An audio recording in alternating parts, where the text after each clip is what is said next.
No yeets.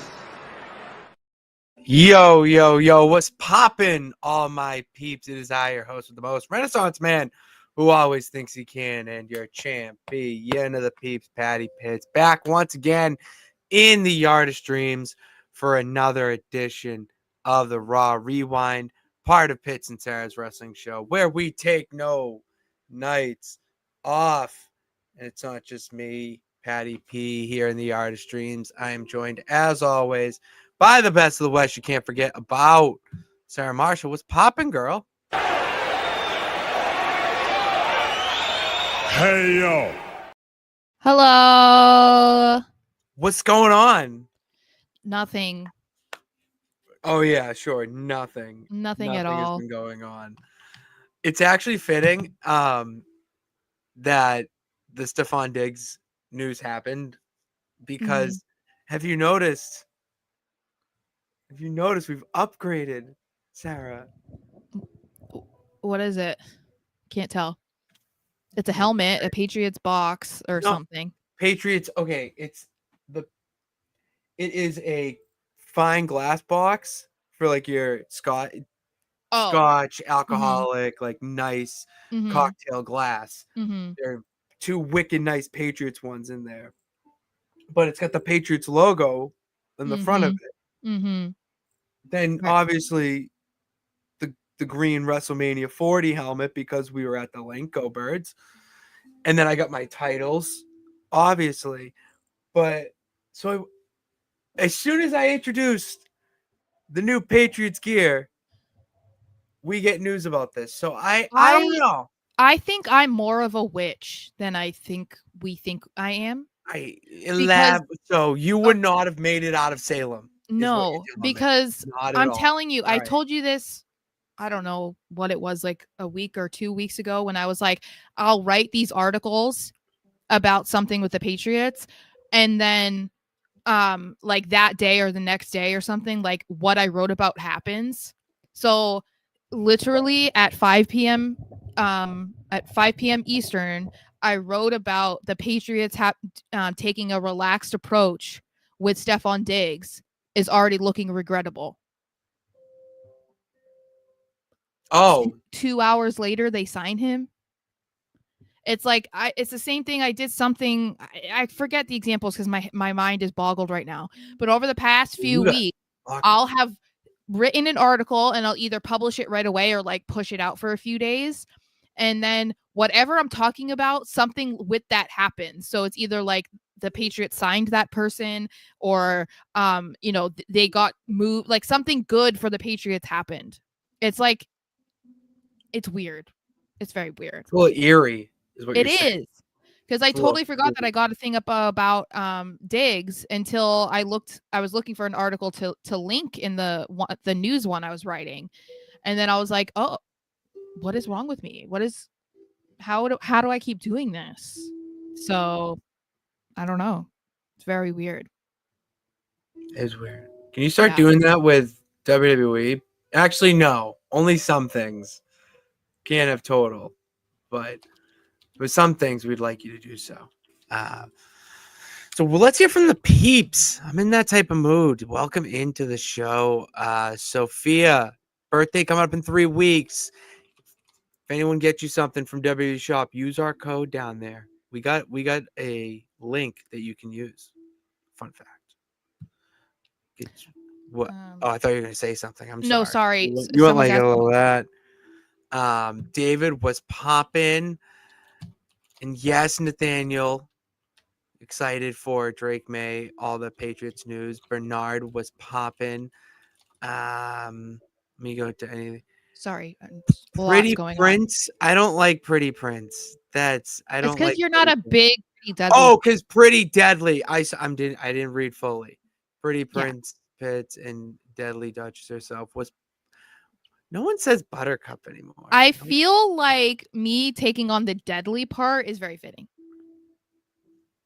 Yeah, I have a pretty face. I do have a pretty face. I wasn't in saying that. I'm saying is like if of the two of us, you're the BB face. It's the eyes. I know. I have blue eyes too. Yeah, mine are more beautiful. You don't know that. You've never stared into my eyes. Okay, I didn't. I stare into my eyes in the mirror every morning Golly. while I do my morning routine after All right. dunking my face in cucumber water and drinking my Saratoga bottle of water.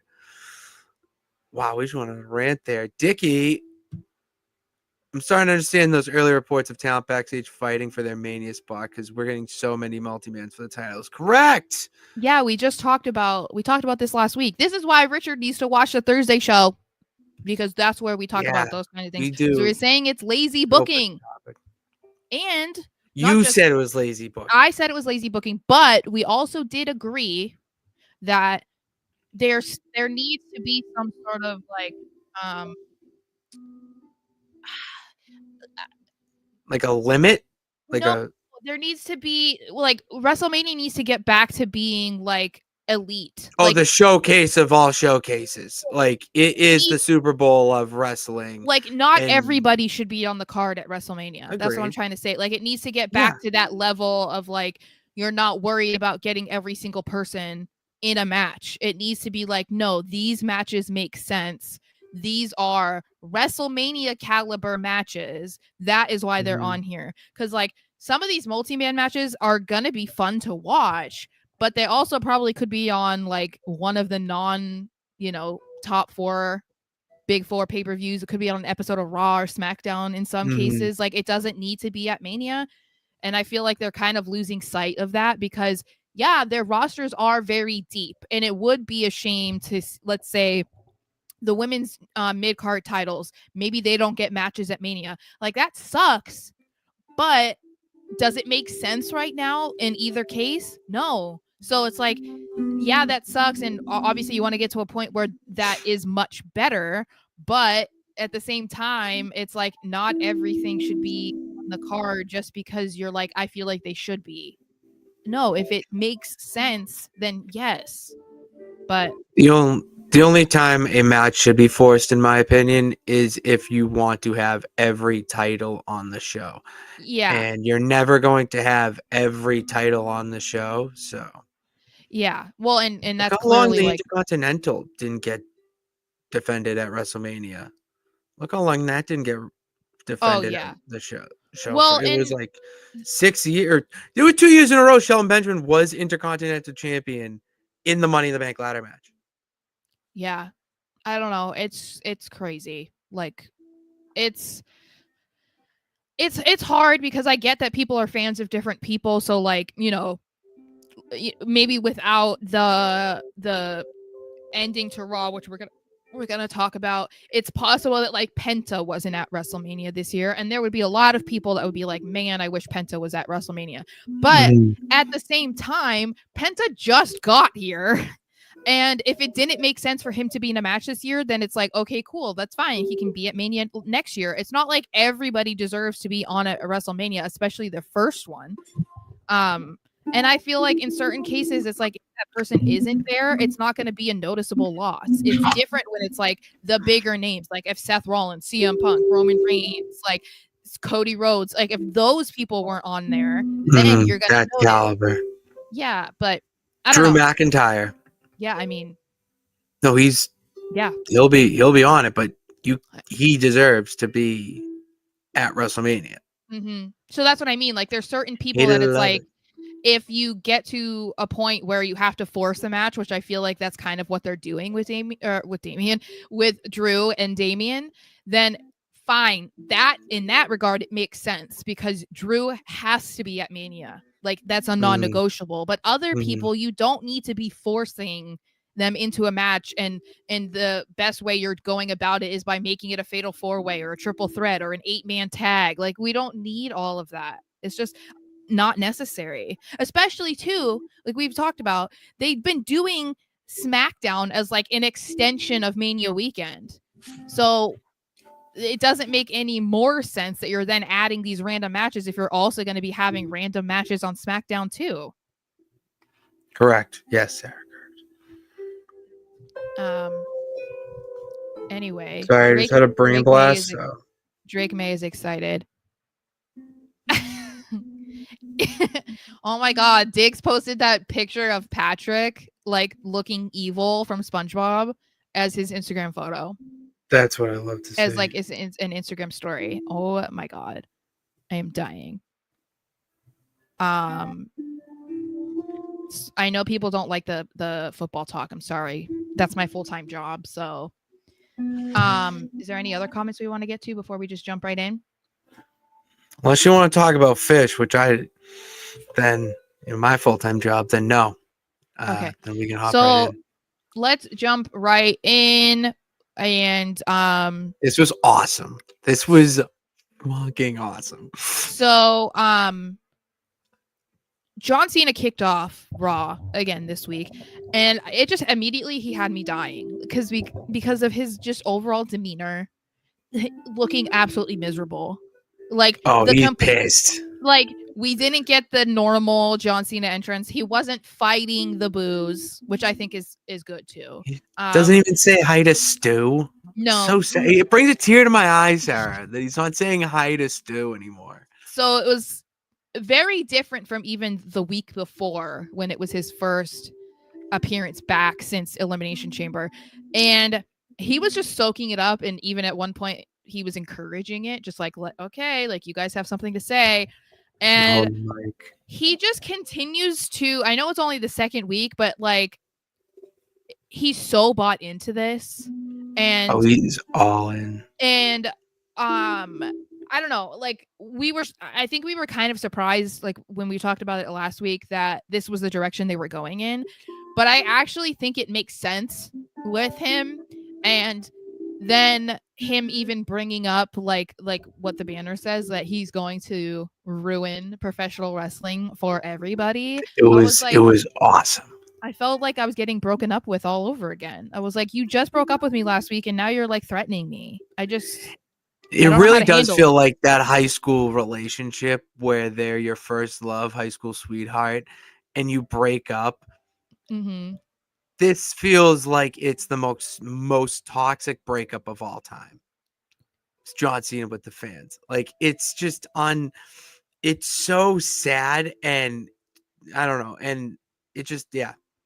Yeah, I think that I don't really have many things to say. I mean, part of me, it's like, I think that we've been a fan of wrestling and Cena long enough that it's like he's doing a really good job, but there's still a part of me that's sitting there and being like, he doesn't believe any of this. Like, I loved it though. But I love this story for Cena. Like, I think he's having so much fun. He's having so much fun. Like, the fact that he's calling the fans ticket holders is just such a small little thing, but it hits just a little bit harder. Yeah. And then when he called the WWE Championship, like, actually look this up. There were negative comments about it at the time. Like, that the spinner belt was a toy and it was an eyesore and all that. The fact that he's bringing that up right now is just is a testament to how he's taking this to another level. You think he's going one direction with it, and he's not going to go. He won't go there or bring this up. No, he does. Like, he's going to levels that fans online want him to see. I think it adds credibility to his like anger and frustration and like getting to this point, because I think, the fans have wanted him to turn heel for a really long time, and we didn't think it was going to happen, especially on his retirement tour. And the way that he went about it kind of felt random, because, you're turning on Cody, you're joining forces with The Rock. Like, where is this coming from? Most people are just like, he wanted to make sure that he got that main event spot at WrestleMania. He wants to get 17, and thinking like that's as deep as it went. So with him bringing up stuff from 10, 15, 20 years ago, acting like it's just been block after block after block during that time, that has finally just made him burst at this point. Like, it might have taken a long time, but those blocks have now become too overbearing for him. And that explains why he's gotten to this mindset. That, I think, is brilliant, because there's so many things that he can jump on to make it feel like, that is the reason that we're dealing with this version of John Cena right now. And that, I don't know, it makes it feel like more believable. Like I said, more credible. It doesn't feel as random as I think that there was an argument to make after No, it's pent Elimination up. Chamber. Yeah, it's pent up. You can see, like, you can tell that's him not only as the puppet on screen, but the puppet off it. You know, to fans going up to him and constantly doing this and making his catchphrase a joke, a not funny joke for so long. Like, oh, I can't see him, the invisible man. It's little stuff like that that also adds to what he's doing right now. And that's why I love it. That's why I love that he's just letting it all out. If he's going to go this direction with the heel turn, then go for it. I've seen a lot of people online saying that, oh, that they weren't a fan of what went out when his promo this week. Oh. And because it was the same thing from last week. Yeah, because they didn't say anything about The Rock, blah, blah, blah. Yeah, and they don't say, like, there's 3 weeks left, 4 weeks left. 3 weeks and multiple shows in between. Yeah. And you never know what the hell the final boss is going to do. Anyways, like, be patient. So for him to do this, it needs to add a little bit more. Like, they're not going to just like punch straight out the gate. They're not going to go war of words. That's what they're doing next week. Like, it's been advertised that The Rock's going to be in London, I'm pretty sure. I don't know. I don't think that they've confirmed that, but him and Cody are going to be face to face again. Face to face, but they're going to be face to face advertised face to face. That is when you're going to see them have a war of words. I would almost I feel, we talked about this last week and people complaining, and we were saying, okay, we think that his reason for joining forces with The Rock was going to come eventually, but he needed to lay the groundwork for how he got to the point of wanting to join up with The Rock, because I think that is more of why that's what people would want to know more than just, oh, tell us why you joined with The Rock. No, I need to understand your mindset that you even got to a point that you'd want to consider joining forces with The Rock. So I almost feel like it could come next week. It could come the week after that. I don't know. But I would almost like it to come from Cody. Like, I want Cody to ask that question. Oh, it's not that you're correct. It's not Cody, the fans' question to ask. No, it needs to be Cody, because like Cody has gone out there and responded to what Cena has said so far, but we haven't really heard him like demand answers. It's more of him just responding to the silly things that Cena is saying about the fans or about himself, whatever. It's like Cody should go out there and demand, like, what happened? Like, I've heard you complain about all of this and all of that, blah, blah, blah, blah. But like, how did you get to this era in your life that you thought joining up with my biggest enemy recently was the way to go about this? And like, if he can anger Cena or like bait Cena into answering that, I feel like that's the best way to go about it, because I think the fans would respond to that better than Cena starting Raw again next week, just coming out there and being like, I sided with The Rock because I'm sick of, like, that's so boring. Not this era. It's so boring. It doesn't add anything, and it doesn't make you want to watch next week. Yeah. So I don't know. I think we just have to be patient. I mean, I think that some people are going to be a little bit hesitant to be like completely accepting of what is going on with Cena right now, because they're not going to be fans of him being a bad guy. I feel like that's kind of why some people are going to be like, I don't know if I liked it. I didn't really like what he said, because I don't think people wanted him there are going to be a section of people that did not want this to happen. Obviously. So, oh my God. Yes. But we could be, this is the thing. Like, I said that I didn't think this was going to happen, so I ruled this out of my brain. So it's like, I'm accepting of it, because I'm like, hello, John Cena. The reason I fell in love with you was because you were a shit talking rapper. You know what I mean? Like, so I am very open to this.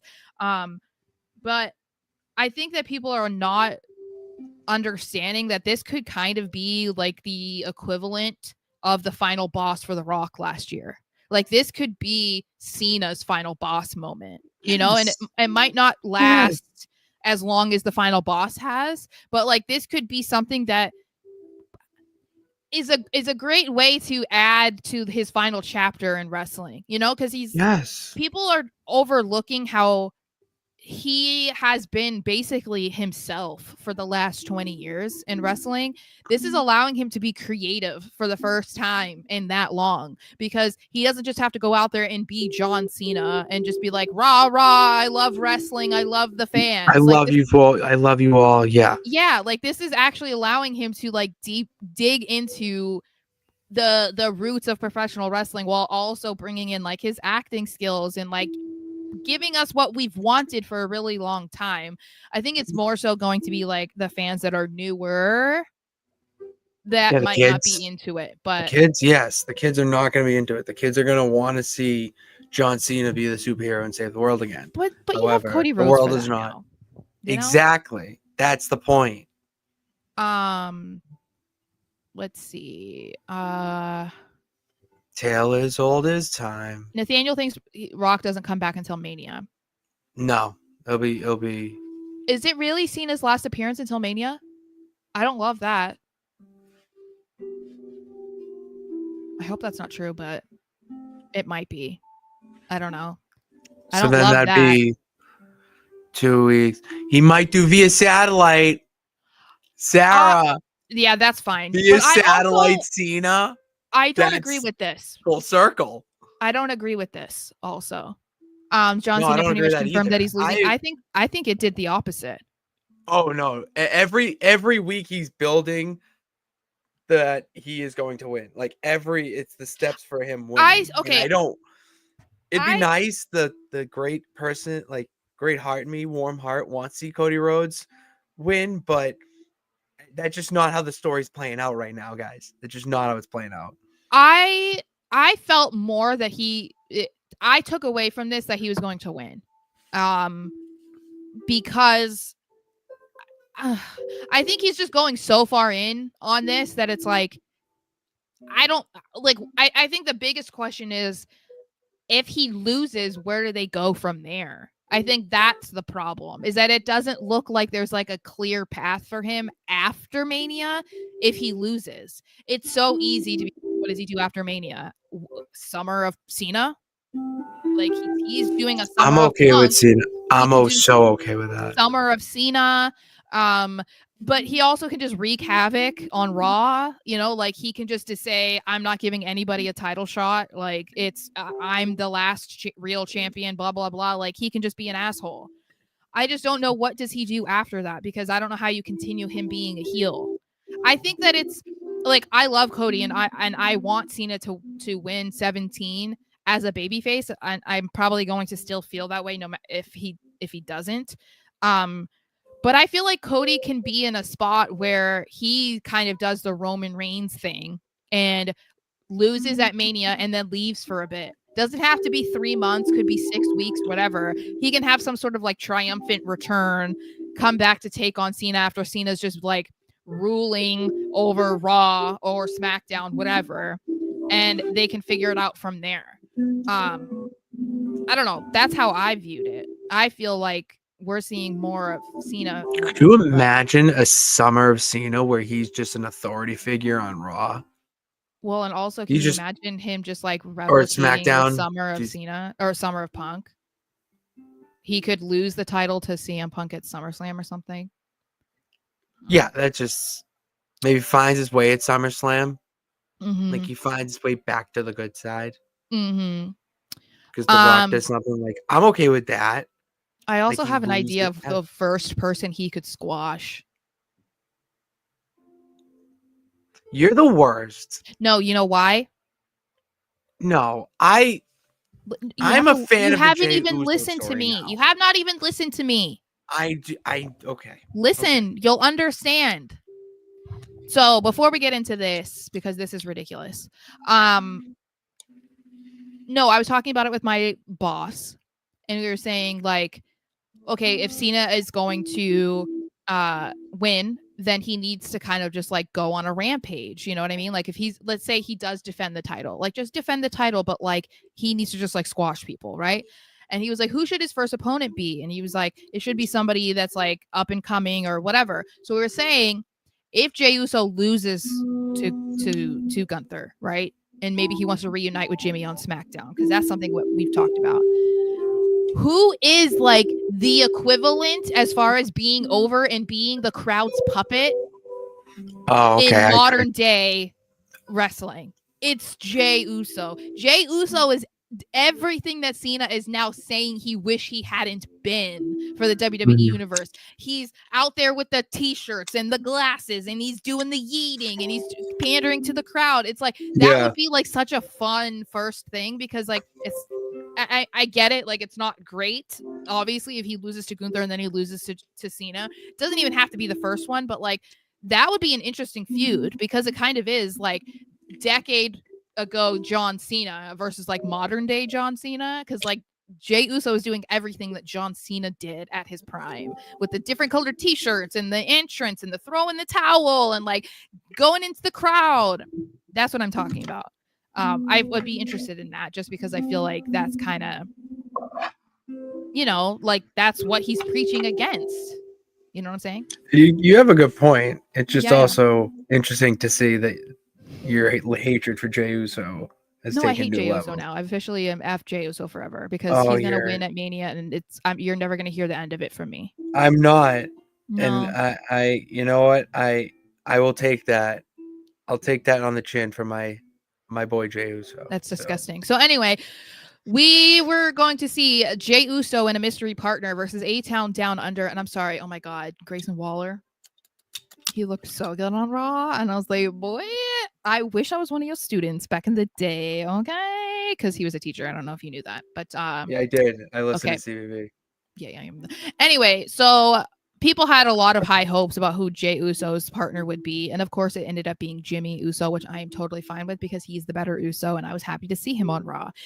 But this match went as everybody thought it would. You knew that the Usos were going to win. It didn't matter who Jey Uso's partner was. You knew that he was going to win. And then, of course, we have Gunther being a little sneak at the end, coming in to try and get one over on Jey. And he kind of accomplishes that, because now they're going into like, oh, Jey Uso pulling a top dollar last week is because he's getting nervous and he's like questioning himself, and that's why he tripped in the ring. Oh my god, such a loser.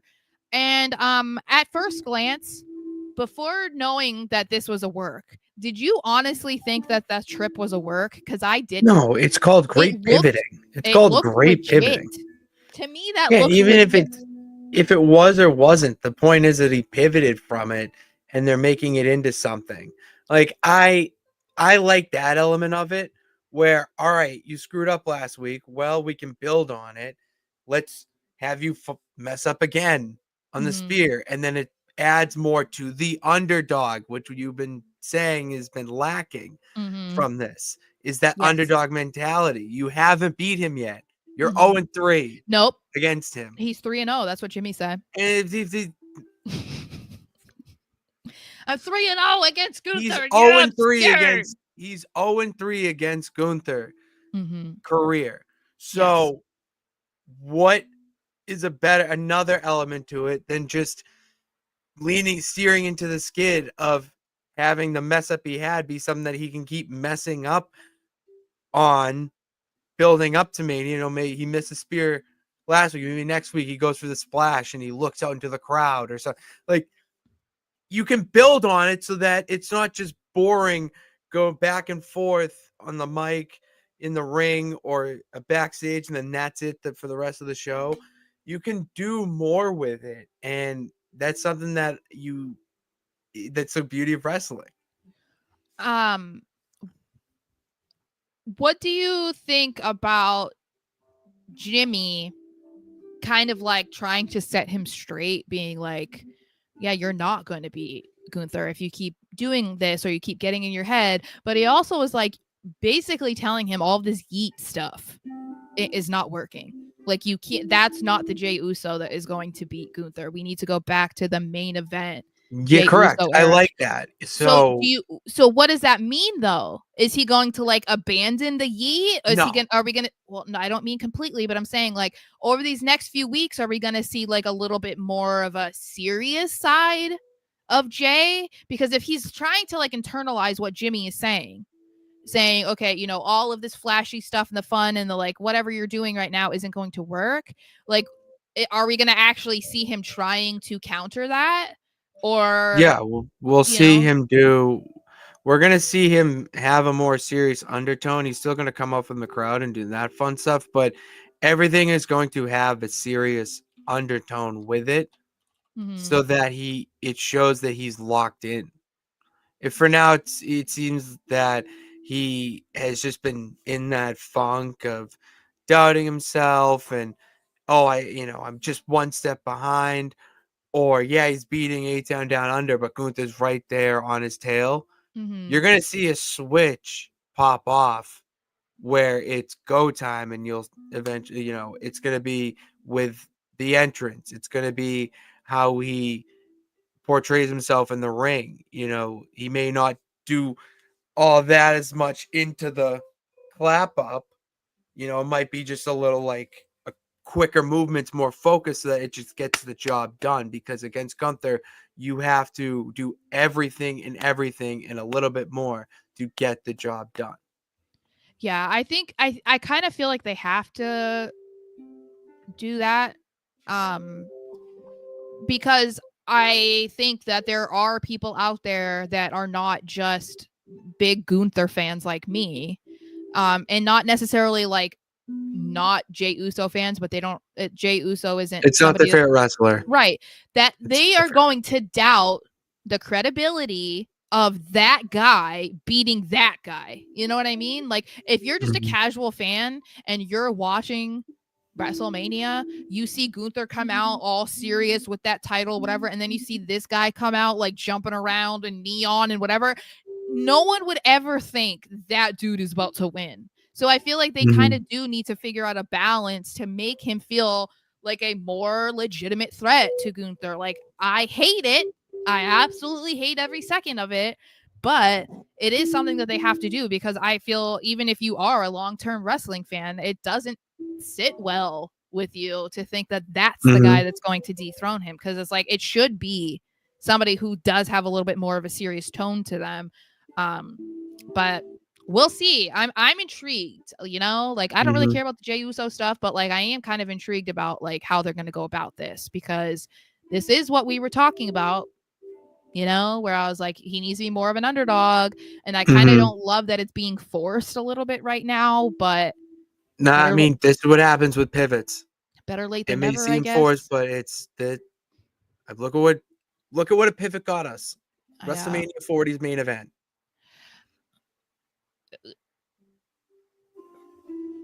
Richard, dude, what universe mode are you playing? No, Richard, no. Can I play that universe mode? I need Kaiser going after the IC title. What are we talking about? That's competition for the War Raiders. Like, if you want to take down the War Raiders. But let's not have Gunther go from world heavyweight champion to tag team champion. He could be a double champ. And that's the thing. I'm sorry, guys.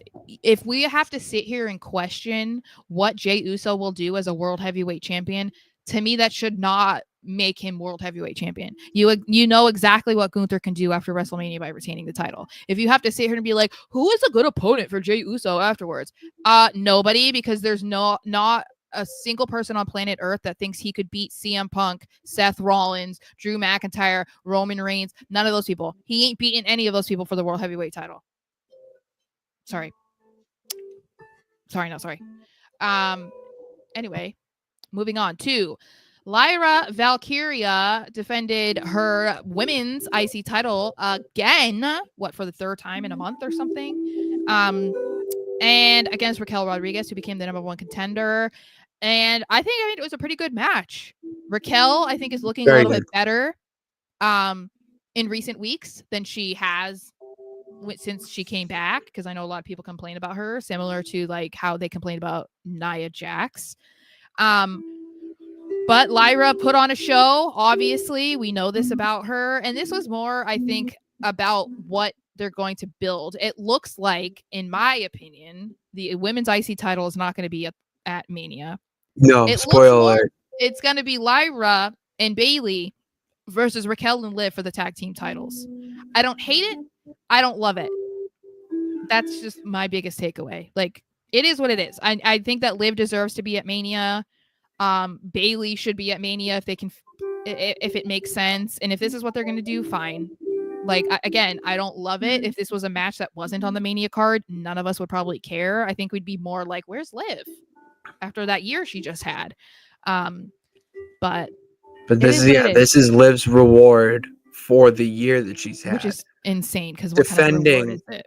I disagree. I think it is a good reward because she's defending the tag titles with her best friend Raquel Rodriguez, who they had multiple reigns before, but had to what's the word I'm looking for? They had to relinquish them because of injury. Both Raquel once and Liv the other. Now they actually have the opportunity to defend the titles at WrestleMania. It should be against Bailey and an up-and-comer, in my eyes. The tag division is depleted. There's no women's tag teams really on the main roster that give you a reason for a change, and with this match, it's going to be a good one. It's going to be a championship match, a women's tag title match at Mania feel. But yeah. Well, and I think Bailey is in a position where she wants to be working with like up and coming talent. Like that's what she wants to do because she's a big believer in professional wrestling, but especially women's wrestling.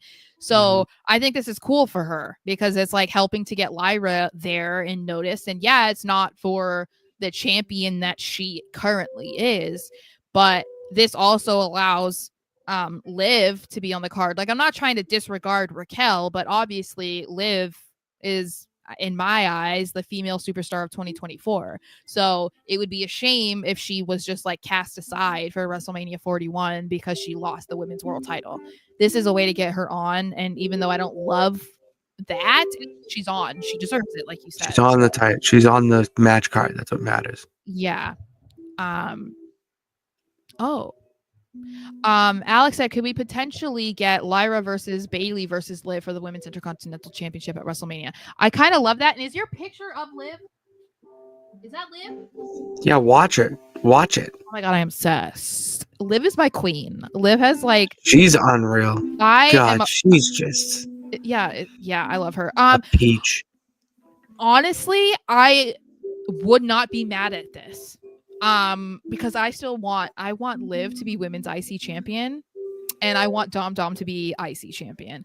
If the implosion of the Judgment Day is coming soon, I would love for the golden couple to have gold. You know what I mean? I just feel like that would be incredible. That's what I want. So if that could work, sure. Especially because Dom is going to be in the men's IC title match. Damn right he is. Taking that shit home. I get it, but there are a lot of people who still don't consider Liv to be a main eventer. You don't get it. People think you're that so close. People think that you need someone like Liv to build it up, Dickie. You need someone like Liv to legit the title. And I think that's why it's not working with Lyra. It's not just because they're not putting her on TV. It's because I don't think people care about her enough yet. No, and that's not a fault. Woo. That's not the fault of her. Like she's so good in the ring. They love her entrance. She's somebody that it's kind of like with Andrade, where when they come out, they don't really react, and then once they see their match, they're like, oh shit! They're like, that's when they're the War Raiders. They do the same thing, but when you then put titles on them, they still don't really get a reaction. I think that if you put the title, it's like what they were doing with the Intercontinental Championship or the US Championship. They were trying to put it on people that people cared about to try and like make it relevant again. That's why they did like LA Knight finally won. But anyway, I don't know. We'll see. Moving on, we're still talking about the women, of course. So we got a little bit more clarity on what is going on with Rhea Ripley, Io Sky, and Bianca Belair and the Women's World Championship. So the triple threat is not official, despite Rhea signing the paper, which I love that they did that because they very easily could have just acted like that was official. And yes. And if we're talking about WWE, let's be real, they would have done that. So I'm glad. Yeah, I'm glad that they didn't. McMahon So yeah. So Adam Pearce comes out to talk about that and is like, this isn't happening. Rhea's just being a baby. She can't do this. Like, you can't just demand this. You can't sign her name and think that's official. The pushing aside of Io Sky continues to happen, which makes me believe even more that Io Sky is retaining at WrestleMania, because girl, what are they doing to you? So to settle this debate, I guess, we are getting Rhea Ripley versus Io Sky, which I think is insanity when you think about it, because like Io Sky is the champion, but whatever. And whoever walks away as the women's world champion will face Bianca Belair at WrestleMania. But Bianca Belair is a special guest referee, which means something fishy's gonna happen. So it is a triple threat. And that is why I like the decision of Rhea versus Io. At first, it's like, all right, come on. There's going to be some sort of interference. And all right, we've seen this song and dance one too many times. Mm-hmm. Bianca being added as a special referee actually gives it more legs that are, okay, it's believable something is going to happen. Yeah. And not only that, Bianca going to Pierce and then having him announce and all that. Bianca being like flustered that she doesn't know how to referee and, what am I going to do and all this. That adds another element to it that I loved. So I'm all for this. Well, because then maybe it'll be like she messes up. And that's how because it comes about. She's friends with Io. Yeah. Like they're friendly. Like sort of. It's like a weird friend triangle they got going on. Yeah, because let's not forget what Damage Control did to Bianca. See, that's the thing. Like, you can't forget about that. Rhea and Io have always been, thick as thieves in that regard. Bianca hates Rhea. Or not hates Rhea, but they have their mutual, like, I'm the best. No, you're the best. Type of thing. There's no like real. Yeah, their hatred is growing. Competitive nature is their relationship. Is the word I'm looking for. Yeah. So I think, I mean, I know that this isn't like, this isn't exactly what we were hoping for, because it feels like this match is obvious. Like, what's going to happen in this match is going to be obvious, but at least they're making I guess a little bit interesting to get to what we think is going to happen, which is the inevitable triple threat. Like, I'd rather them do this than what I said about them just accepting that Rhea signed and it's like, okay, there we go. And I think that they need to do this because I know that we're in an era where they don't really care about there being a good guy and a bad guy in a match. But I think they're running into trouble with this match, because when they were all doing like beating, kind of going at each other after this in-ring segment, it was kind of like quiet in the arena because people didn't know who to cheer for. I mean, even Bianca was getting slightly booed when she was the last one standing in the ring and picked up the title. And I think that's going to be somewhat problematic because it's 3 women that people really like. And that is going to split people, because there's going to be people that, are like us, that like and respect all 3. And you're like, who am I rooting for? You might have a slight favorite. Like, I think for us, we're definitely rooting for Io. I'm on Team Io. I also am not sure, like, can I boo Rhea? Can I boo Bianca? I don't know. I kind of need a reason to. I'm booing Bianca for a little bit. But you know what I'm saying? Like, I think that we saw some evidence of people being a little bit split. So I think that they need to kind of give somebody more of an edge for people to boo them. And that's why it makes sense if Bianca turns. That's what I'm saying. Something's going on with the Jade Naomi thing with Bianca. She's not. Her name is not cleared to me. Yeah, no, I agree. I don't think it is either. So, and I think that's really good for Bianca, because I said, like, I know I've said it before, but I feel like her character is just boring because there's just not been any growth with her, really. It's just like, it's like John Cena being John Cena forever. It's like Bianca's being Bianca, And it's like, yeah, she's really fun to watch, and like her entrance is great and her music and whatever, and she's like so and makes all her outfits, but it's like, okay, there's not a lot of depth there. You know what I mean? NXT Bianca needs to show herself, because that Yes. was an era where she was letting it all hang. Yeah.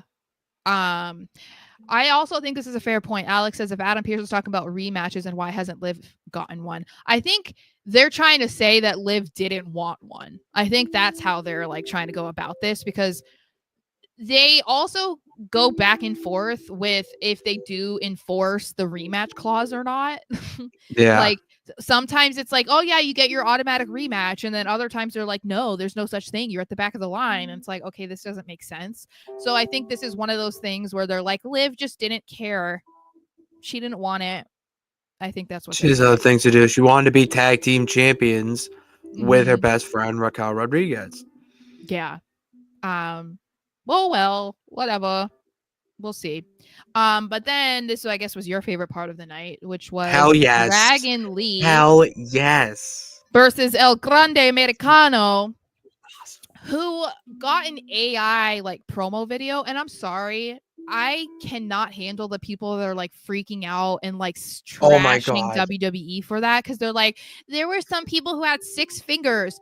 If you were sitting there and looking frame by frame, that's the only way that you would have seen that these random people that are like in the photos that they were showing in this video had 6 fingers. I didn't notice it until I saw the picture. Sarah, I'm gonna let you in a little secret. Okay. I thought we were cutting to commercial. And then that turned on. So I went millennial brain. Oh, boom, into the phone to tweet, see what they're talking about. And I looked up, and it was the last image of Grande Americano with like the fake newspaper and all that. And I just started laughing out loud because I realized, like, it's a joke. It's a joke, people. Yeah. Like, have a sense of humor. I know. I mean, I understand, you know, the one argument of people being concerned about the usage of AI. I get it, because obviously people can be impersonated and whatever, but it's like, guys, this wasn't meant to be serious. Like, this was meant to be funny and kind of stupid.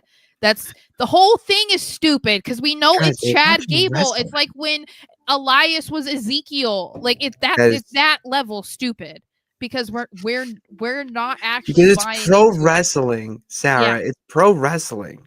So he or you know, Chad Gable said he had a doctor's note because he was sick, so he couldn't do this. So he was like, how about instead, why don't one of you, Dragon Lee or Rey Mysterio, take on this new El Grande Americano? And Dragon Lee's like, sure. So they go in there and they have a good match, and they're going with Chad Gable trying to get like the ultimate heat, because they unmasked Dragon Lee in this match. And I'm going to be one of those people, I did not like that. I don't like that. I've seen it so much at this point. It just seems overdone in my eyes. So that's a fair argument, but the reason I don't like it is just because of like how big of a deal that is in luchador culture. And I get it, like Dragon Lee would have had to probably agree to this, although if we're considering who has pull in the back, it's not going to be him over Chad Gable. But I just don't love that aspect of it, just because you understand the respect of it. And it's like, you cannot really find pictures of Dragon Lee without a mask online. Like you can't find pictures of like Penta online without a mask. Like you cannot find them. So that's why I was like, I didn't love it. I know that it was meant to happen. It's just like that side of me is like super sensitive about it, that I'm like, I don't love it. But I guess I learned it. He had a full head of hair. I did not know he had a full head of hair. But I do find that to be like kind of an interesting part of what they could make into El Grande Americano, is like he's supposed to be this luchador from Mexico, but then he's going to do everything that's like the ultimate disrespect that like a legitimate luchador would not do. And I'm not, if they're going to go about it by like demasking people, whatever, as long as we don't actually see their faces, because I think that is still important to like prioritize, because it's like, again, it's their culture. So but I could see that happening with like Rey Mysterio maybe he goes on SmackDown and does it to Rey Fenix. Maybe it happens with Penta, or he tries, like maybe he isn't successful every time. But if they're really going to try to get this guy over as like hateable, then they're going to have to do stuff like that. Yeah. They're going to. And to get your mind off of it being Chad Gable. But I do love that Michael Cole is just like, there it goes Gable. And I'm like, yeah, that's what I love. Because it's same thing with Ezekiel and Elias. What if they reveal it as someone else, but it actually is, but it's a way to add someone into. I think that's what Gable is going to do. That's why it's like when he had that random guy arrested and it was like, oh, it wasn't him. I think that they're going to try to get somebody that like is similar body shape and whatever to him. But I mean, like, he's jacked. He's not very tall. And he's very tan. Like, it's not going to be that easy for them to go find somebody that has like a similar enough body to him, But I think that they're going to do it because, he's doing the like gracias. It's like they're trying everything to make it obvious it's Gable. So they're going to want to try and do something to make it seem like, oh no, it's not. Then we got CM Punk. Ironically, this is the other thing that's weird, right?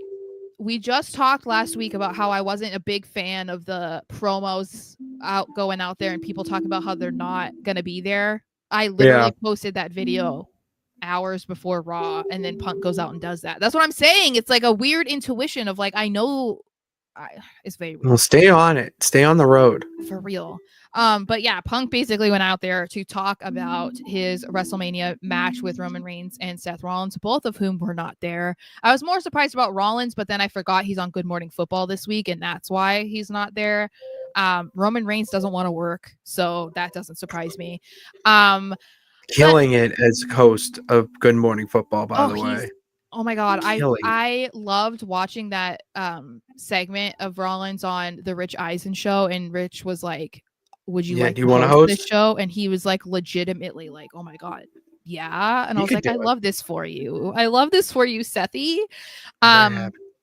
Anyway, so I mean, this was fine. You needed to have Punk on TV. I don't feel like we really learned anything new from this. He says that, his beef with Roman and Seth is personal, whatever. I don't know that we really needed this segment, but if you want Punk to come out because it's Raw, you're in Glasgow, like you want that pop, then sure. I just don't know that this really added anything that they hadn't already covered on SmackDown. Like he mentioned the Paul Heyman favor. He mentioned that he has problems with both of them. He mentioned how he wants to be at Mania. Like, I didn't learn anything from this. It made me more excited for the match, honestly. Yeah. It just made me more excited for the match. It gave a little bit of insight to the history that they have a little bit, and it gave CM Punk a reason to be on television. So I was a fan of it. Yeah, I think that was it. I think it was like, we want Punk on TV. There we go. This is the easiest way. I'm hoping that they can kind of figure out a way to make it more interesting between now and Mania, because it does look like they're going to have them jumping back and forth. At least Punk and Seth are going to be jumping back and forth between Raw and SmackDown, because Roman sure ain't doing it. And so that's going to mean that they're going to have to do something to make us intrigued both nights of the week, because you can't be having the same thing happen twice a week, I don't know how they make that more interesting. Maybe the Paul Heyman situation makes it a little bit more interesting. The Paul Heyman thing is going to be a very interesting little wrinkle to this match. Because people are talking about how they want Seth to I don't like that. Join with Paul. No, it needs to be with Paul and Roman. Like that's their story. That's the thing. You can't have Seth just insert like there. Oh, it could be another thing that Seth takes away from Roman. Yeah, I don't know. I just don't know how talk myself into it. I mean, I guess I think that I just don't love like what happens after that. If Seth and Paul team up, like where do they go from there? Like I don't know that I'm intrigued by that. No, and that's the thing too, is like where do they go from here? It it would be something to. It's not only that; it's the fact that no one really leaves the bloodline. Like Paul Heyman would, like that. You saw what happened when family left the bloodline, or when Sammy was ostracized by the bloodline. Like Paul Heyman being the inside guy to do that, it doesn't make sense in the story. I think it's like they would be doing it basically for the shock value that night. That was it. Mhm. But it doesn't feel like it would be something that they would have thought out long term. You know, like, and I don't think you should just do things for the shock value. That doesn't, it needs to No. make sense, or there needs to be like a natural progression. Sorry. And I don't know about that. So sorry, someone messaged me. Somebody from work, because I was like, I just found out today that like we're gonna have to do public speaking, and so I was like, Yes. yeah, You're gonna get so comfy with it. You do it every week. We do it every week here. Well, but this is only in front of you. It's not really because I can't You're in front see of the anybody millions. else. Anyway, so I was like, my neck. I said I'm already breaking out in hives, like at the thought. Thinking of it. And he just messaged me back, and he's like, "Did Stefan Diggs make the hives go away?" Is what he said. I mean, he should have. So that just made me laugh. Anyway, let's see. Oh, Dylan still thinks that it should be Rhea Io Bianca that main event tonight one.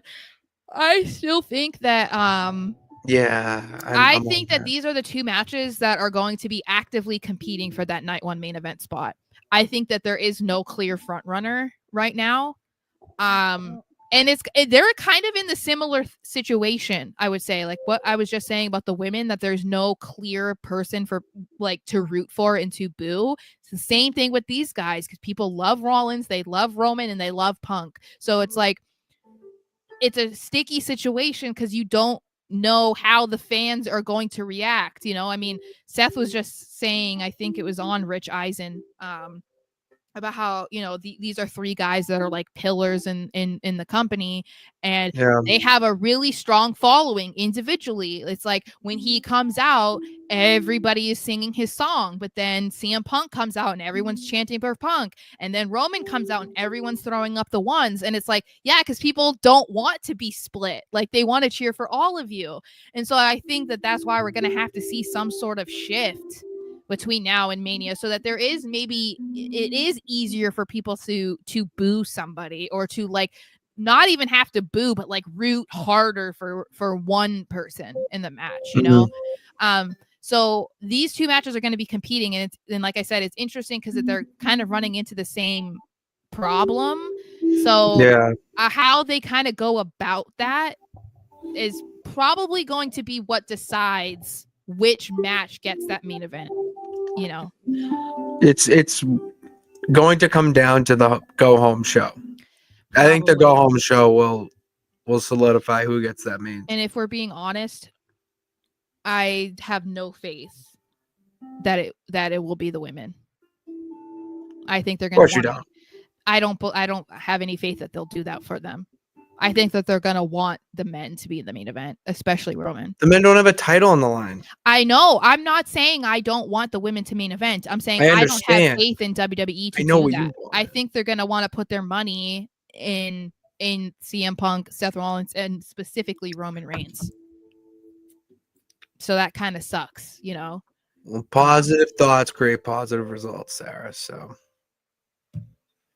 Yes, this is live, but I don't see you guys. You know what I mean?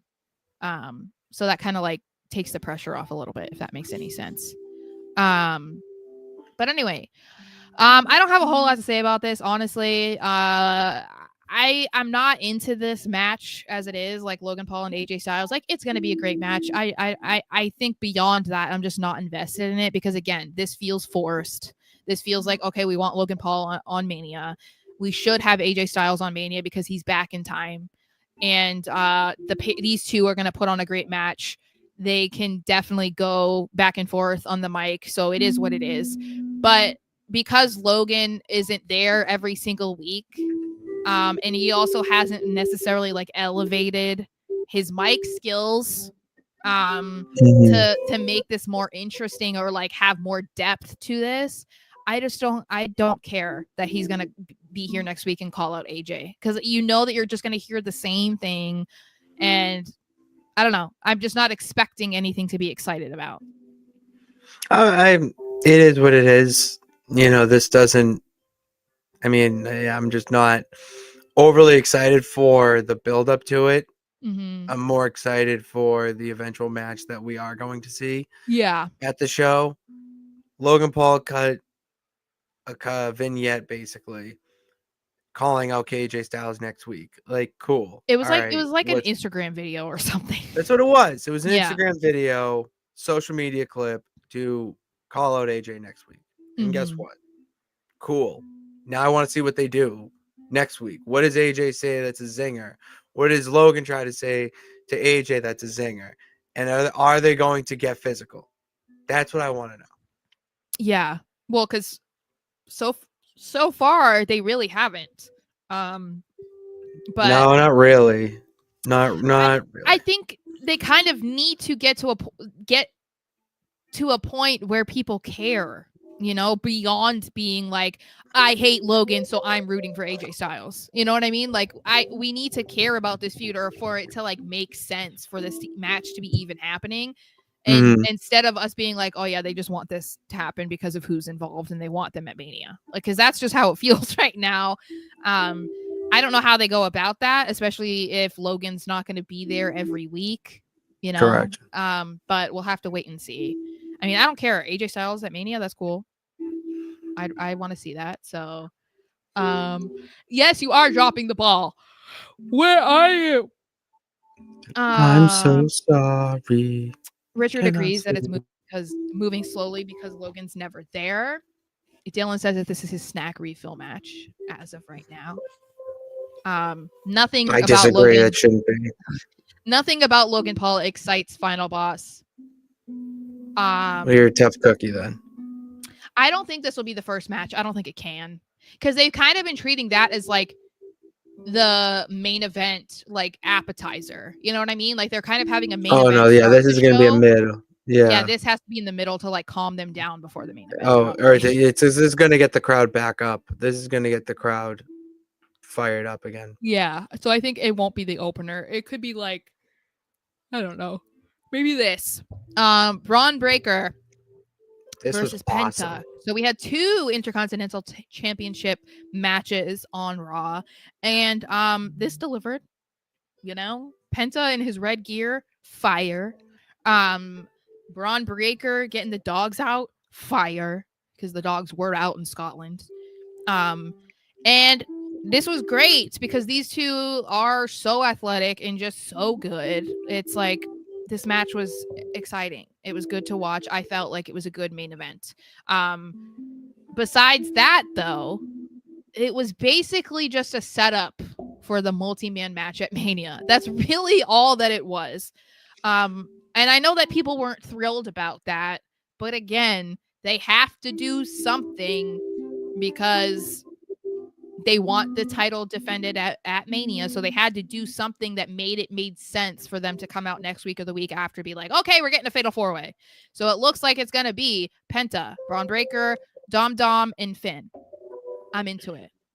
I'm very much into this. I'm very much into this because not only the match going to slap, but you have the story going on between all 4. Mm-hmm. Finn wants the IC title. Mm-hmm. He doesn't want Penta to join Judgment Day. Dom wants Penta to join Judgment Day. He wants anybody. Yeah. He wants anybody to join Judgment Day. So that is that shows the real tension between Finn and Dom. That's where my eyes are in this match. Mm-hmm. For the story, for the match. It's gonna be incredible. And I want to say it's the beginning, but I didn't want to spoil it. This is how you get Penta on WrestleMania in his first year. Yeah. He's putting him in a match like this because the match on Raw delivered, exciting, hard hitting, fast, had showcased both dudes. You need to put that also with the other talent going that deserves some love, like Finn. Mm-hmm. Finn hasn't got a win. Finn gets pinned. Two I can go in on and on. in 2 years he has 2 wins. Yeah, he gets pinned a lot. That's why they call him Pin Balor. Yeah, Pin Balor. This is very reminiscent to me. Like I was just watching this guy on TikTok who was sharing hot takes, and I don't really know that all of them were hot takes. But he was saying that it's incredible to see how they brought in like a generational talent like Shinsuke Nakamura and how many times they've dropped the ball with him, and it feels like that's what they did with Finn Balor. It's like when Shinsuke and when Finn were signed to NXT, maybe you guys are too young to remember, but it was so Massive. big. It was A huge. massive deal because they were both at the top of their games in Japan. It was like huge free agent signings that put WWE back on the map again because it was like, oh my God. Obviously, it then elevated the black and gold era of NXT. And so this was like, oh my God, look at what the future of the main roster is going to be. And it's like, they just haven't done what you felt like they should do with them once they got to the main roster. Their NXT runs were great. There have been moments of them on the main roster that have been great, but it's not been consistent. It's like there's a reason why Finn went back down to NXT. And it's like that just when he said that, it reminded me of Finn because I'm like, yeah, there's no reason that the guy who created the Bullet Club should be like a jobber. And he's still like, he might not be at his prime. And I know that there are people like, oh, he's older because he's in his 40s. Please tell me that he looks like he's in his 40s. Does he perform like he's in his 40s? He looks like he's in his 20s. That boy, I've been saying this since college. I don't know who made Finn Balor, but god damn it, I wish they made me. I mean, sculpted from a Roman, Roman art. I don't blame Becky for having a crush on Fergie Ferg back in the day. God, I don't blame anybody for having a crush. Look at the man's body. It makes no sense. When I tell you I have been very thirsty for Finn Balor, I just have to show you, and I think I've sent them to you, my posts from Facebook from over the years where I literally just share a picture of Finn and I was like, marry me. That's all I say. Or like, because that's all you have left. That's all you have to ask. Yeah, and that'll go back to like 2017, whatever. How do you think that man knows what a carb is? I think what is the workout? I think he has I think it's his genetics. I think it's genetics. Like, I got fucked. I think that's what it is because like he's always had this body. Like if you look at like when he first started wrestling, his body was worse. Body type. No, but like the shape, I get what you mean. Abs. I'm just saying, like they're more defined and whatever now. There's but like 12 of them. I know. Trust me, I know. So it's mind-boggling. Anyway, I think that this is one of those matches that I'm like okay with it being a multi-man. Bringing it back to what we said at the beginning, this is a match that it's like okay, I'm fine with this being a multi-man. There's a title involved. The story makes sense. I'm into it. The match is going to be fire. I'm excited to see what happens between Dom and Finn. I'm excited to see what they do with Penta. I'm excited to see like does Braun retain? I don't know, but there's a lot to look forward to. In this match, I want him to win the title so bad. You know what? Oh, Dom. That's my fan pick. I want him so bad to win. Imagine the heat. He doesn't only beat Braun Breaker, who's been the IC champion. He also beats Penta, who's in his first WrestleMania, who already beat him up and was like, no, I'm not joining Judgment Day. He also beats Finn, who has been the thorn in his side recently, in Judgment Day, whatever. And then he gets to leave WrestleMania as a champion with his girl that's a champion. Honey, stop. I want it so bad. And that's why I want Liv to be women's IC champion too. But we'll have to wait for that probably.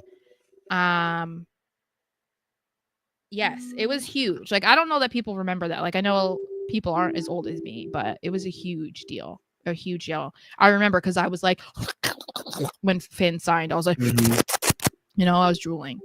You know what I'm saying? Yeah, sure. I know you were too. Sure. You were thirsty for some Fergie Ferg.